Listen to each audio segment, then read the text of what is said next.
Senator Duckworth. Thank you, Mr. Chairman. In response to my colleague from Oklahoma, I believe the Secretary of Defense has just responded last week and admitted that the $1 billion mission that he led against the Houthis, who do not have a navy, has not restored the transit of U.S. flag commercial vessels through the Red Sea, and in fact has resulted in the loss of 2 F-18 Hornets to the tune of $60 million apiece, as well as, I believe the last count was 7 Reaper drones to the tune of another $200 million. You are blowing through money like my fellow cadets and I did in our first Liberty after basic camp. Luckily, I didn't end up with a questionable tattoo.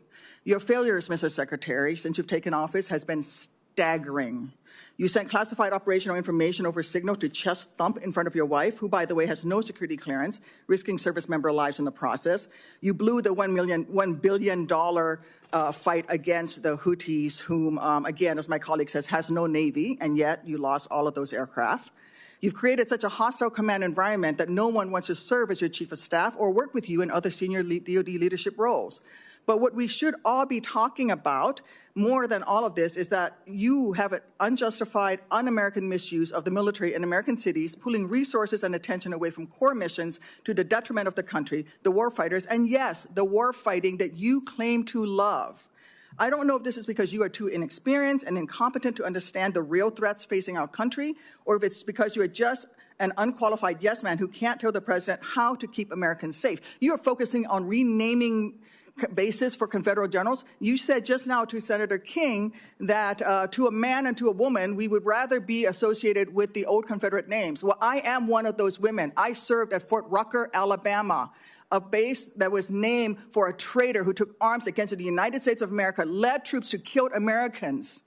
It was renamed for Mike Novosel, a Medal of Honor recipient, who in his citation for the Medal of Honor includes that he saved 29 American lives, to include hovering backwards in a helicopter towards an enemy bunker where a wounded American was laying and saved that person, including after being taken fire himself. I know a little something about what it takes to fly a helicopter when you've been hit by enemy fire. That was heroic. I'd rather be associated with Mike Novosel than a failed Confederate traitor.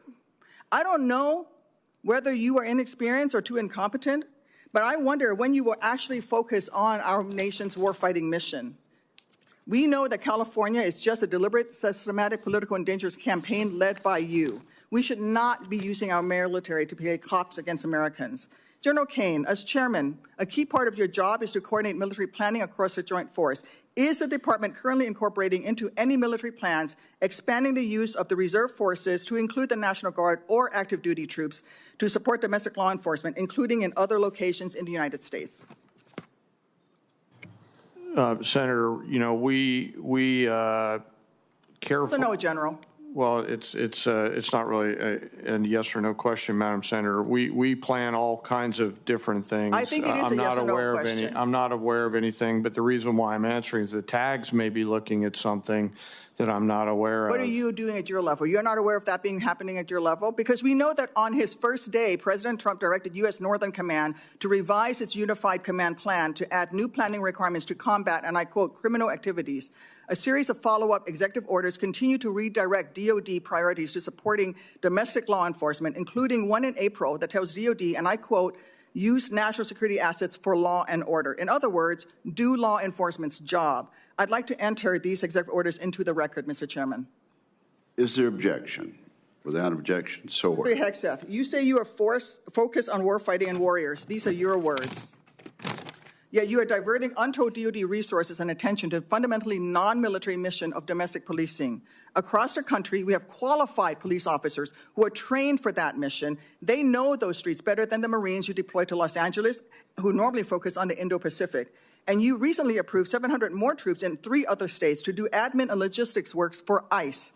You say all of this is valuable training, but I would much rather have our troops do tough, realistic training relevant to high-end combat. Instead of typing in spreadsheets for ICE, they should be conducting live fire maneuver exercises. Instead of patrolling American neighborhoods and standing in front of federal buildings, they should be rehearsing call for fire missions. We have local police who can stand in front of those federal buildings. And the list of distractions goes on.